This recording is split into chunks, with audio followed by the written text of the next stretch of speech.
Bom dia. Pastor Mauro, ele está gripado, me pediu ontem para trazer uma mensagem, e hoje à noite, quem vai trazer a mensagem é o pastor Kelso, ele que vai ficar responsável. E tinha combinado com o pastor Mauro para ele trazer uma mensagem para os jovens no próximo sábado.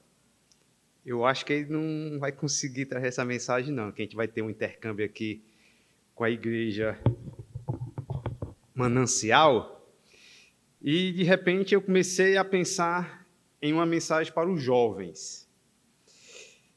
E nessa mensagem para os jovens, eu sempre gosto de conversar com eles, fazer perguntas, falar um pouquinho da mensagem que eu pretendo trazer.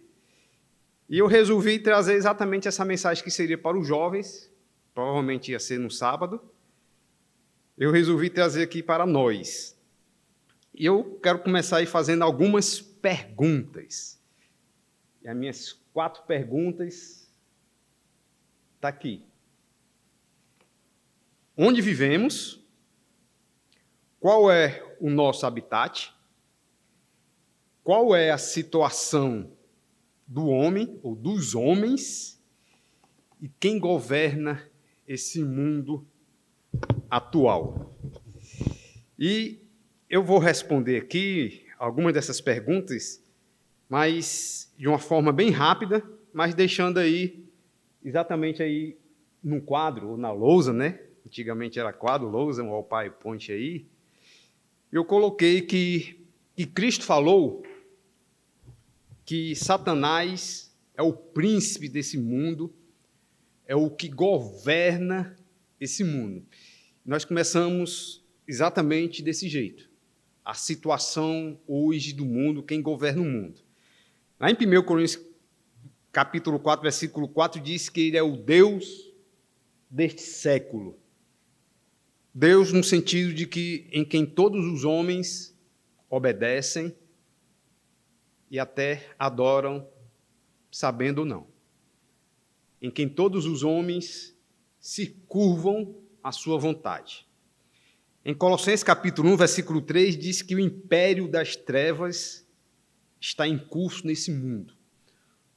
Há um império, há um Deus, há um príncipe, mas tudo que é organizado nesse mundo tem como um governante, que é Satanás, mas há um império, há um governo que ele rege todas as coisas. Tudo. Quando você pensa em império, é algo grandioso, é algo mundial.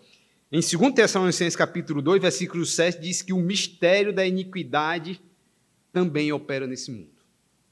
E aqui é só umas pequenas descrições. Em 1 João capítulo 5, 19, diz que o mundo inteiro jaz no maligno, está sob o poder, está sob o domínio do maligno, e termina aí dizendo que os dias são maus. Essa é a situação de quem governa o mundo, em quem todos os homens, sem exceção, estão abaixo desse governo, estão sob o domínio desse governo.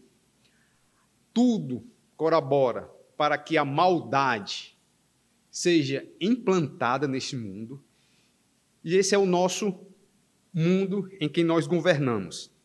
E além disso, Cristo falou que a atividade de Satanás é matar, roubar, destruir. Matar, roubar e destruir as almas humanas, seja os casamentos, seja as suas vidas, seja as suas famílias. E essa é a principal atividade dos homens, ou dos homens não, de Satanás. E o seu principal objetivo é de lançá-los ou condená-los ao inferno. Não deixar que eles consigam ver a glória de Cristo, a salvação de Cristo.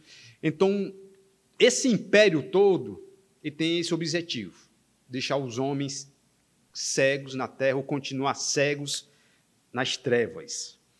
E a Bíblia diz que os homens, além de seguir o seu curso, a sua orientação, diz que Satanás tem um total domínio sobre eles.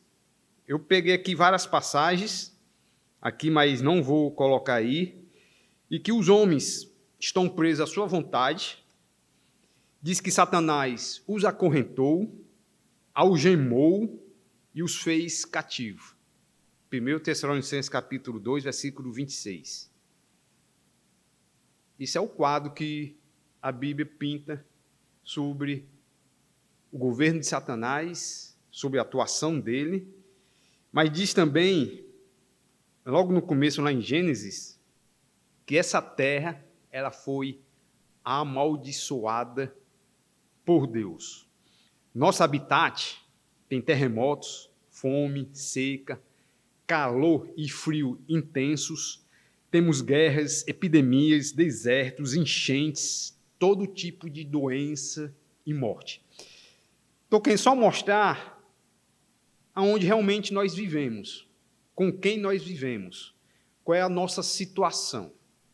E, se a gente for um pouquinho mais fundo, a Bíblia diz que todos os homens, ou a Bíblia diz que todos os homens são maus, ímpios, rebeldes a Deus. Eu peguei uma referência lá em Romanos que diz que todos são cheios de toda injustiça, malícia, avareza e maldade, possuídos de invejas, homicídios, contenda, dolo e malignidade, sendo difamadores, caluniadores, aborrecidos de Deus, insolentes, soberbos, presunçosos, inventores de males, desobedientes aos pais, insensatos, pérfidos, sem a afeição natural e sem misericórdia. E parece que a situação está cada vez piorando onde nós vivemos. Praticamente todos vocês sabem disso, mas eu estou querendo pintar exatamente o nosso cenário, a nossa situação, como é que é o nosso mundo. E além de tudo isso, a Bíblia diz que a nossa natureza é também fraca, cada um de nós. Nós temos problemas emocionais, sentimentais, psicológicos e físicos. Temos a tendência de vivermos ansiosos. E temos também medo de qualquer coisa que se possa imaginar. Essa é uma situação, se alguém perguntasse para você se você queria sair deste mundo e ir para um outro, e pintasse esse outro mundo dessa maneira, você ia dizer praticamente, estou fora, não quero esse mundo para mim, não quero viver junto com esse povo ou com esse governo, não quero viver nessa situação. Mas essa é a nossa situação, é uma situação das piores do que se podia imaginar. Estamos vivendo exatamente nesse habitat, sob um governo maligno, somos fracos em todas as áreas, problemas nós temos também em todas as áreas. Esse é exatamente o nosso mundo e a nossa situação. E o pior de tudo isso é que muitos não sabem que nós estamos nesse habitat, com esse governo, com essa situação, não sabem que estamos vivendo em uma tremenda guerra espiritual há séculos ou há milênios. Muitos não sabem que tem um inimigo que quer a sua morte. Muitos vivem como essas coisas sequer existissem, ou vivem alheio da pessoa ou desse governo, alheio a tudo isso. Eu estou querendo puxar aqui exatamente agora para os crentes. Muitos estão vivendo com esse quadro que eu tentei pintar rapidamente, nem sequer existisse, ou vive alheio, não leva em consideração. E a Bíblia, ela vai nos chamar, ou vai chamar cada filho de Deus a despertar para esse mundo, para essa situação, para a nossa situação, por tudo que nós estamos vivendo. Essas coisas não vão mudar, essas coisas vão cada vez mais piorar, E eu quero ir com vocês como serão os últimos dias. Tem lá em 2 Timóteo, vai ser somente uma leitura rápida, 2 Timóteo capítulo 3. Essa situação vai estar cada vez mais piorando. 2 Timóteo capítulo 3, versículos de 1 a 4. Já preguei essa passagem até para os jovens, que diz assim, 2 Timóteo capítulo 3, versículos de 1 a 4. Uma leitura rápida. Diz assim, Paulo falando sobre os últimos dias. Sabe, porém, isto, nos últimos dias sobrevirão tempos difíceis.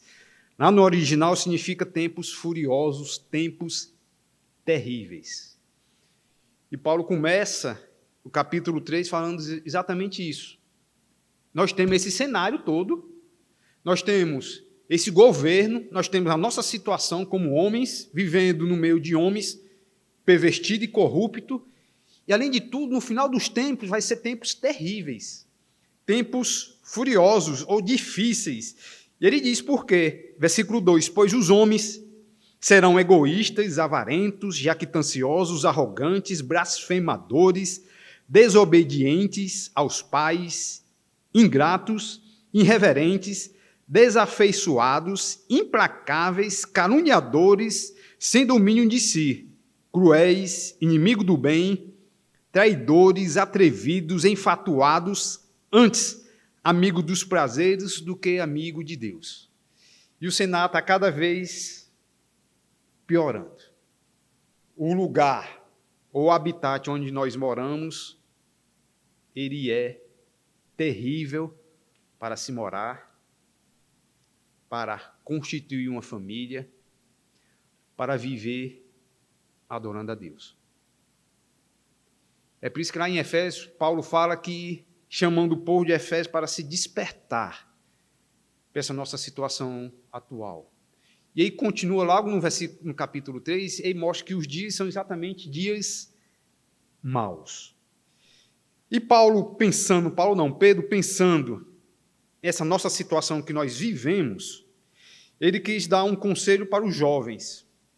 E lá em 1 Pedro, capítulo 5, eu vou terminar praticamente com essa passagem bíblica, que eu também não vou me aprofundar.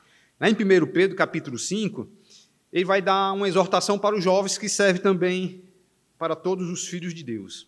Ele diz, 1 Pedro, capítulo 5, versículo 5, até o versículo 8, Pedro fala, rogo igualmente aos jovens, sede submissos aos que são mais velhos, sim, no trato de uns com os outros, cingivos todos de humildade, porque Deus resiste aos soberbos, contanto aos humildes concede a sua graça. Humilhai-vos, portanto, sob a poderosa mão de Deus, para que ele, em tempo oportuno, vos exalte, lançando sobre ele toda a vossa ansiedade, porque ele tem cuidado de vós. E aqui é o meu alerta, ou alerta de Pedro. Ele diz, sede sóbrios e vigilantes. O diabo, vosso adversário, anda em derredor, como o leão que ruge, procurando alguém para devorar, ou devorá-lo. E a exortação que eu queria trazer é exatamente essa. A gente despertar para a nossa situação atual. Eu botei alguns versículos, mas a gente não pode viver alheio essa nossa situação, onde nós vivemos, o nosso habitat, quem governa, como nós somos pessoas fracas. Apesar de termos o Espírito Santo, somos tendenciosos a todo tipo de pecado também. Precisamos não somente despertar, mas também precisamos nos fortificar. E a orientação que Paulo fala aí, lá em Efésios, lá em Timóteo, ele está falando aqui para crentes que devem estar disposto a lutar como um soldado de Cristo, se fortalecer. Nós temos toda essa nossa situação, temos essas nossas fraquezas, mas ele diz, se fortaleçam. Apesar da sua fraqueza, ele fala, se fortaleçam. Lá em Efésios capítulo 6, ele diz que no Senhor ou na força do seu poder. Lá em Timóteo, ele diz, fortaleçam na graça de Deus. Se fortaleçam. Se preparem para uma luta, para uma batalha que não tem trégua. É todos os dias você precisa se fortalecer. E eu botei, nós devemos lutarmos. Estar preparado para lutarmos. Não ficar pensando, ai de mim, pobre de minha família. Se arme. Se está numa luta, está numa batalha. Eu li algumas vezes alguns livros que falam de guerras. Pessoas que estavam na guerra tinham suas famílias, tinham seus filhos, mas eles estavam dispostos a lutar, ou estavam trabalhando, estavam entrando numa linha de frente para guerrear contra os seus inimigos. Não é que ele deixou sua família, seu filho, sua mulher e tudo mais, mas que não só ele, mas toda a sua família estavam se preparando para uma guerra. E a exortação de Paulo, ou de Pedro, é exatamente isso. Se preparem, lutem. Vocês vão ser atingidos de várias maneiras, seja emocional, seja físico, seja psicológico. Aguente, mas se fortaleça no Senhor. Fique em pé com a ajuda de Cristo, com as misericórdias de Cristo, fazendo aquilo que Deus nos chamou para fazer. Se você é um crente, você é um soldado. E ele chama todos os crentes a lutar nesse cenário que eu tentei mostrar aqui para vocês, o que a Bíblia exatamente mostra.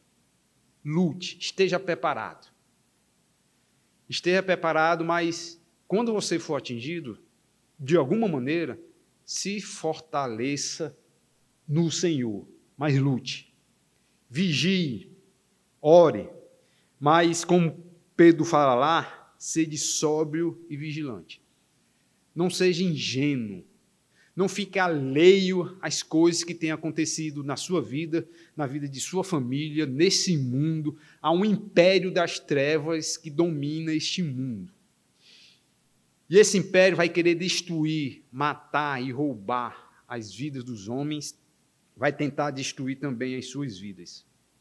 John Edwards, que foi um puritano do século XVIII, disse, segundo ele disse, resolvi orar, lutar de joelhos, resolvi renovar a minha dedicação de mim mesmo a Deus, o meu voto que fiz em meu batismo, o qual recebi quando fui recebido na comunhão da igreja, que a partir daqui, até que eu morra, nunca mais agirei como se me pertencesse a mim mesmo, de algum modo, mas inteiramente e completamente pertence a Deus a minha vida, como se cada momento de minha vida fosse um normal dia de culto a Deus. E a sua resolução era resolver orar e lutar.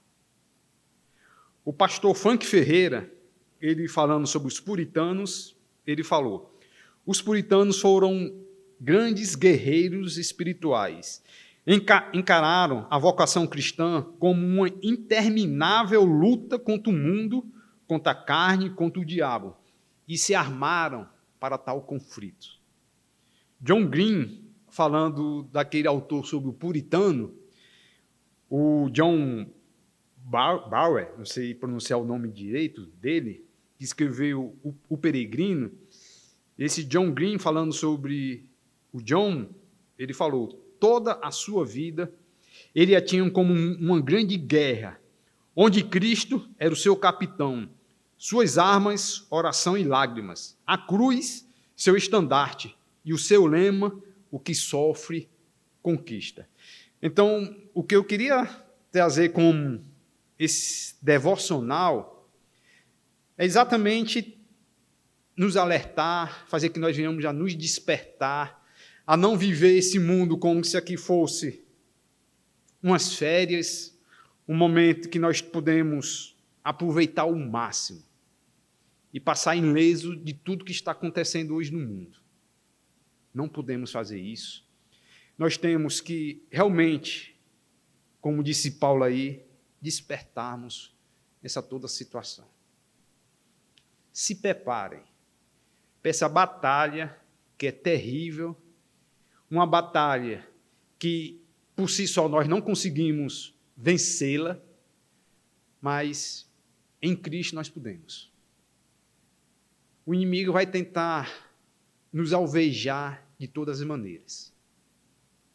Mas se temos a Cristo como nosso escudo, como a nossa fé, como o nosso capitão, mesmo atingido, podemos nos levantar. Então, a exortação bíblica é: lutem como soldado de Cristo. Se levantem. Não pense ou não viva alheio a todas essas coisas. A nossa vida, o nosso mundo não é esse. Há algo no porvir que é muito melhor, muito maior, e que tem um Deus bondoso, um Deus misericordioso, e que tem nos prometido coisas maravilhosas. Então, se preparem, lutem, faça aquilo que Deus espera de você, mas lutem. Essa é a exortação bíblica que eu pensei trazer para cada um de nós. Vamos orar. Santo Deus, amado, bom Pai, sê conosco, Senhor, sê com as nossas vidas. Sabemos que o império das trevas, Senhor, age em nosso meio. Tudo que está acontecendo hoje no mundo, Senhor, tem o dedo de Satanás, tem a maldade dele, Senhor. E muitas vezes ficamos com medo de coisas pequenas ou grandes, Senhor. Mas como disse Pedro aí, que nós colocamos toda a nossa ansiedade nas tuas mãos, mas que nós sejamos sóbrios e vigilantes, estejamos dispostos a lutar, dedicar a nossa vida, Senhor, a uma luta, que essa luta seja para levar a tua salvação, a tua glória, o teu nome a todos os confins da terra. Sabemos que as portas do inferno não vai prevalecer, Senhor, sobre o teu evangelho, sobre a tua palavra, sobre a tua vontade. Sê conosco, Senhor, que nós entramos na linha de batalha e venhamos a lutar, Senhor, por ti, para a salvação também de pessoas que tu ainda tem a salvar. Te peço essas coisas em nome de Cristo. Amém.